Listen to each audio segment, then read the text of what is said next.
13 ধারা যে বিষয়টা বলছিলাম, 13 ধারায় হচ্ছে বললাম চুক্তির যতটুকু যদি কার্য সম্পাদনের সময় অংশত বিলুপ্ত হয় চুক্তি মোতাবেক কার্য সম্পাদন পুরোপুরি অসম্ভব নয়, যতটুকু চুক্তি পালন করা যাবে ততটুকু পালন করতে হবে, ব্যাপারটা এরকম বলছে। দুইটা উদাহরণ আছে, এই দুইটা উদাহরণের বাইরে থেকে কখনো এই ধারা থেকে প্রশ্ন আসে না, যদি উদাহরণ থেকে আসে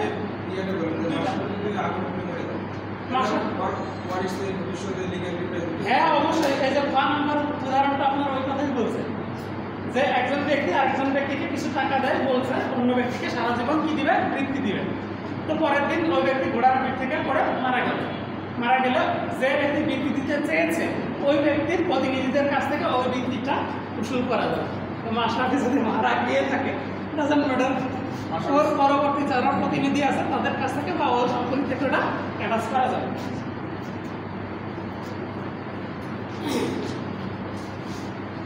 চোদ্দ ধারাতে খুব সোজা জিনিস বলছে, যে ক্ষেত্রে অসম্পাদিত অংশ ছোট সেক্ষেত্রে চুক্তির অংশ বিশেষ সুনির্দিষ্টভাবে সম্পাদনযোগ্য। কয়েকটা কন্ডিশন দেওয়া আছে এখানে, বলছে কোন অংশটা ছোট, অসম্পাদিত অংশ ছোট।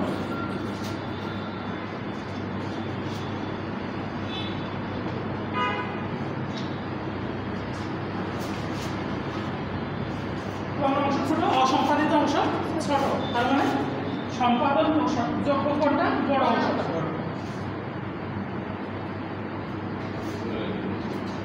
এটা হচ্ছে বড়। এখানে যে সূত্র দেওয়া আছে এদিকে দেখেন, এদিকে যে সূত্রটা দেওয়া আছে, যে ফর্মুলাটা দেওয়া আছে, বলা আছে যদি সম্পাদনযোগ্য অংশ অসম্পাদিত অংশ থেকে কি হচ্ছে, বড় হচ্ছে, সেই ক্ষেত্রে এবং এই ছোট অংশের জন্য যদি কি দেয়, ক্ষতিপূরণ দিতে রাজি থাকে। কে রাজি থাকবে? অন্য পক্ষ ক্ষতিপূরণ দিতে কি থাকবে, রাজি থাকবে। তাহলে কি করা যাবে, যে বড় অংশটা সম্পাদনযোগ্য সেটা সম্পাদন করা যাবে।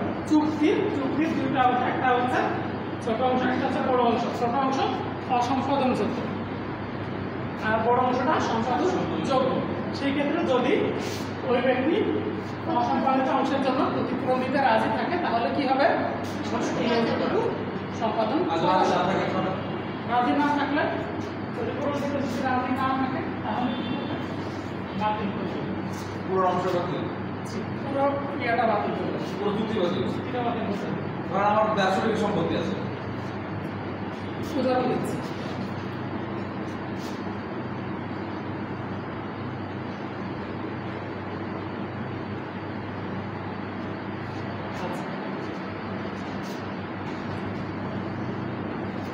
দুইটা সম্পত্তি আছে। তো ধরেন এখানে আছে 80 বিঘা, এখানে আছে 20 বিঘা। এই সম্পত্তিটা আপনি আরেকজনের কাছে, ধরেন সিয়ামের কাছে চুক্তিবদ্ধ করলেন না, চুক্তিবদ্ধ করলেন। তো দেখা গেল এই 80 আপনার নিজের সম্পত্তি আর এই 20টা হচ্ছে আপনার বাপের সম্পত্তি। এখন আপনি মালিক বুঝা গেল, তার মানে এটা আপনি হস্তান্তর করতে পারবেন না। অথবা আপনার অন্য ভাইয়ের সম্পত্তি, কিন্তু চুক্তিবদ্ধ হয়েছে এখন বলছে যে আপনি 80টা আপনি চুক্তি করছেন 100টা বিক্রি করার জন্য, সেই ক্ষেত্রে বলছে যে এই চুক্তিটা বলবৎ করা যাবে কি না। হ্যাঁ, আপনি বলছেন যে আপনি এটা বলতে পারবেন না যে আমি এই 20টা বিক্রি করতে পারতেছি না, পুরোটা আমি বিক্রি করবো না, এটা আপনি করতে পারবেন না। আপনি যেহেতু চুক্তি করছেন আপনার পক্ষে যতটুকু সম্ভব ততটুকু আপনাকে পালন করতে হবে। বুঝা গেল? এই 20 বাবদ কি করতে হবে, আপনাকে ক্ষতিপূরণ দিতে হবে। এখন যদি আমার এটা আমি সম্পত্তিটা কিনতেছি বা সিয়াম কিনতেছে সম্পত্তিটা, সিয়াম যদি মনে করে যে না 20-এ যদি ক্ষতিপূরণ নাও দেয় তাও আমি সম্পত্তিটা নিব, বুঝা গেল? 20-এ যদি ক্ষতিপূরণ নাও দেয় তাও আমি সম্পত্তি, সেটা আপনাদের ব্যাপার, তাহলে তো আর কোর্ট পর্যন্ত আসবে না, বুঝা গেল? আর আপনি এটা করতে পারবেন না যে আপনি যে এই 20 তাহলে বিক্রি করতে পারতেছেন না, 80 বিক্রি করবো না, এটা আপনি করতে পারবেন না। আপনাকে ওই 80 বিক্রি করতেই হবে। যে না পারলে ও যদি মেনে নেয় ওকে, আর যদি ও না মানে তাহলে তো আপনাকে যাওয়ার দরকার নেই। আপনি চাচ্ছেন না বিক্রি করতে, ও কিনবে না, ও তো পড়ে গেল।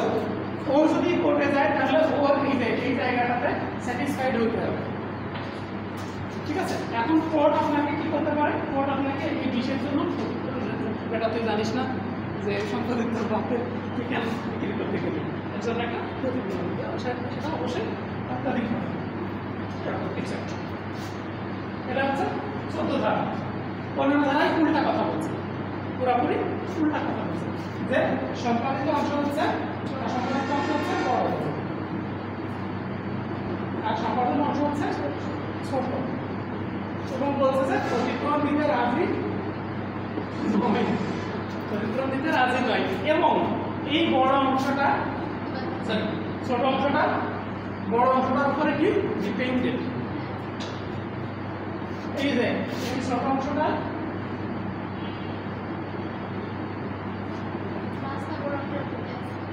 হ্যাঁ ধরেন যে সম্পত্তিটা এরকমই 80 আর 20 নিয়েই আছে, আর সম্পাদিত অংশ হচ্ছে কত? অসম্পাদিত অংশ হচ্ছে 20 আর অসম্পাদিত হচ্ছে 80। তো এই সম্পত্তিতে যাওয়ার জন্য এই সম্পত্তির উপর দিয়ে যেতে হচ্ছে, বুঝা গেল? ওটার উপরে ডিপেন্ডেন্ট। এরকম ক্ষেত্রগুলোতে কি হবে? তিনটা শব্দ, একটা হচ্ছে বড় হতে হবে কোন অংশ? অসম্পাদিত অংশ, তারপরে ক্ষতিপূরণ দিতে রাজি নয়, এবং এই যে ছোট অংশটা যেটা সম্পাদনযোগ্য সেটা যদি আমি ব্যবহার করতে চাই সেটা বড় অংশের উপরে কি ডিপেন্ডেন্ট। তাহলে কি করা যাবে? এই চুক্তি সম্পাদনযোগ্য নয়। আর যদি মনে করে যে ঠিক আছে আমার কিনি, যদি এরকম নিতে চাই নিতে পারে, দুই পক্ষ যদি সম্মত হয়ে নিতে চাই কোনো অসুবিধা নেই। তার মানে বলছে যেখানে বড় অংশটা সম্পাদন যোগ্য সেটা বলবৎযোগ্য, আর যেটা বড় অংশটা অসম্পাদনযোগ্য সেটা বলবৎযোগ্য নয়। তারপর নিচে বলে দেওয়া আছে যদি পক্ষদের সম্মত হয় তাহলে সেটা করতে পারে, বলবৎ করতে পারে। সেকশনটা একটু বাংলাতে পড়ে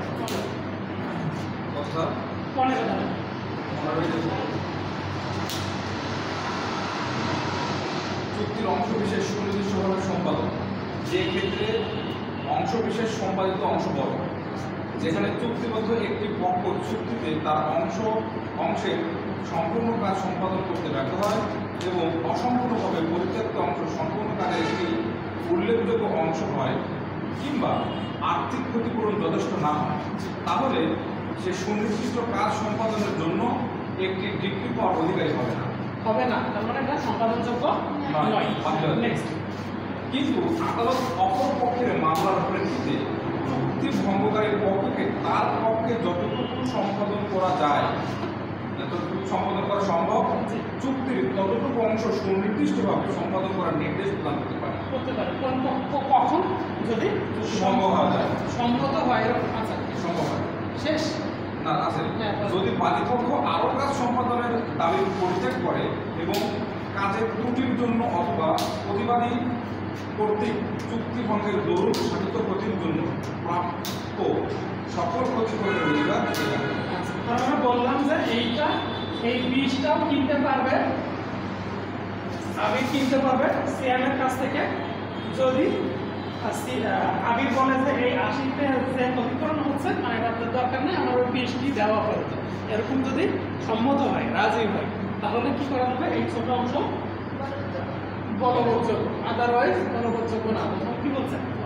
যদি ক্ষতিপূরণ দিতে রাজি না হয়, না পাওয়া যায়, সম্পাদিত অংশ বড় হয়, সেই ক্ষেত্রে কি করবে না? এই চুক্তিটা বলবৎ হবে না। ওখানে বলছে কি চুক্তি বলবৎের জন্য হকদার হবে না, এরকম ডিগ্রি ভোট দিবে না। এই দিবে না মানে কি করা যাবে না, এই চুক্তিটা সম্পাদন করা যাবে না। কি হচ্ছে? বুঝছেন? প্যাচ লাগলো খুবই সিম্পল। 14 ধারা হচ্ছে যে এই কাজটা বলবৎযোগ্য সেটা বড়।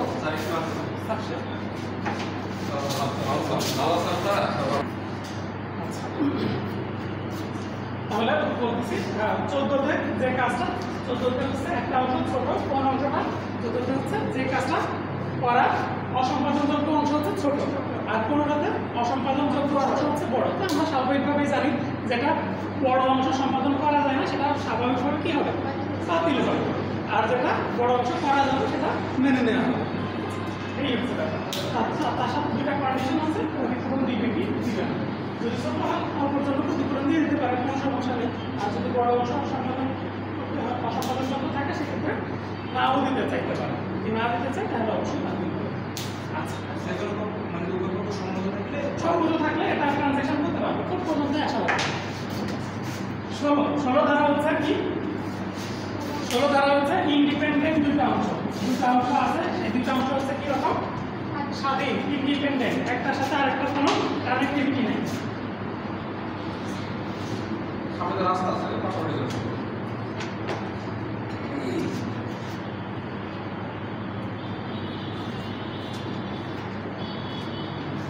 আচ্ছা, এরকম হতে পারে আমি জমি বিক্রির জন্য চুক্তি করলাম একটা জমি, এটা সদর এই RSTU নাটোর ক্যাম্পাস, আর একটা জমি তকিয়া ক্যাম্পাস, এই দুইটা জমির জন্য চুক্তি করলাম বিক্রির জন্য। তো দেখা গেল একটা সম্পত্তির মালিক আমি না, বা আমার হচ্ছে কি করে না, আমার হচ্ছে হস্তান্তর করার কোনো অধিকার নেই। যদি এরকম হয়ে থাকে তো যেটা হস্তান্তরযোগ্য অবশ্যই এটা কি আলাদা আলাদা। কেন আলাদা আলাদা? এটার জন্য আলাদা টাকা নির্ধারণ করছি, আমি টাকা চাইছি, ওটার জন্য আমি আলাদা টাকা নির্ধারণ করছি। এটার দাম ধরেন 10 লক্ষ টাকা, ওটার দাম ওরকম 10 লক্ষ টাকা। তাহলে দুইটা একটার সাথে আরেকটা তো দরকার না, একটার উপর আরেকটা ডিপেন্ডেন্ট না, কিন্তু ঠিক আছে এরকম যদি হয় এবং আলটিমেটলি যে বলছিলাম যে একজনের জমির কথা আরেকজনের জমিতে যেতেছে, সেরকম হচ্ছে। এখানেও আপনি আসতে পারতেছেন কীভাবে? এখানে আলাদাভাবে যেতে পারতেছেন, ওখানে আপনি আলাদাভাবে যেতে পারতেছেন, যেহেতু একটা আরেকটার উপরে ডিপেন্ডেন্ট না, ইনডিপেন্ডেন্ট, প্রত্যেকটা ব্যাপারে কি স্বাধীন। সেই ক্ষেত্রে একটা যদি বলবৎযোগ্য নাও হয় তাহলে আরেকটা বলবৎযোগ্য করা যাবে, ঠিক আছে। এটা আরেকটা উদাহরণ হতে পারে, ধরেন রাজশাহী থেকে আমি কোনো ব্যক্তির সাথে চুক্তি করলাম যে আম এবং লিচু কেনার চুক্তি করলাম, এবং লিখে দিলাম যে এত মন আম নিব, এত টাকা দেবো, এবং এত হাজার লিচু নিব, লিচুর জন্য এত টাকা দেবো। তো কোনো কারণে দেখা গেল লিচুটা ফেল করলো, লিচুটা ফেল করার কারণে আমটা ফেল হবে না, আমটা বলবৎযোগ্য করা যাবে। দুটা যেহেতু স্বাধীন জিনিস, দুটার ক্ষেত্রে একটা যদি বলবৎযোগ্য না হয় আর একটা ক্ষেত্রে সেটা বলবৎযোগ্য হতে পারে। শুধু আম লিচু না, যে কোনো চুক্তির ক্ষেত্রে এটা হতে পারে। জমি জমাও না, আম লিচু, জমি জমা, ধান, পাট, যে কোনো কিছুই হইতে পারে, ঠিক আছে। এটা হচ্ছে স্বাধীন। এছাড়া অন্য কোনো কথা 16তে বলা হয়নি, ঠিক আছে। আপনারা একবার একটু পড়ে দিবেন। 17 নম্বর বলছে যে অন্যান্য ক্ষেত্রে চুক্তির অংশবিশেষ সুনিশ্চিত সম্পাদনের বাধা বলছে। এই যে প্রিভিয়াস যে সেকশনগুলো পড়লাম 14, 15, 16, এই ছাড়া এরকম জায়গা ছাড়া অন্য কোথাও পারফরমেন্স আদেশ কোর্ট দিবে না। Court shall not, the court shall not direct the specific performance of part of a contract except the cases coming under one or other of the three last proceeding section. পিছনের যে তিনটা preceding section, পিছনের যে তিনটা section পড়া হলো 16, 17, sorry 14, 15, 16, এই তিনটা ক্ষেত্র ব্যতীত অন্য ক্ষেত্রে পার্ট পারফরমেন্সের আদেশ কোর্ট দিবে না। Shall not, not may not, shall not, আদেশ দিবে না, অবশ্যই আদেশ দিবে না, ঠিক আছে। 13কে 17 কানেক্ট করেন, 14 থেকে 16, ঠিক আছে। এর মধ্যে কারো কোনো কোশ্চেন আছে? আপনি তো নাই বাকি পরিমাণ আচ্ছা, পড়েন।